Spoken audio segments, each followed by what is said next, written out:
By default, Gravity Forms retains form entries indefinitely. However, the retention policy for your forms can be easily customized.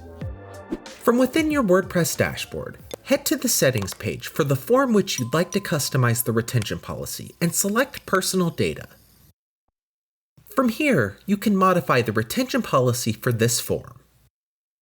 You have the option to select whether or not you would like to trash entries automatically or permanently delete them. Trashed entries will be stored in a trash folder and can be restored if needed. However, permanently deleted entries cannot be restored. When trashing or permanently deleting entries, you have the option to set the number of days to retain entries before either action takes place. For instance, I can set my form entries for my newsletter sign-up form to be trashed after 90 days.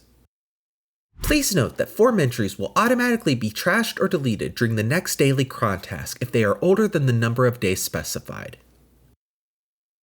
Also note that form entries need to be saved for at least 1 day to ensure all entry processing is completed before deleting or trashing. All I will need to do now is save my changes and I will be good to go. If you have any questions, be sure to let us know in the comments.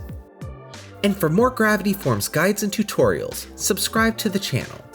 Thanks for watching.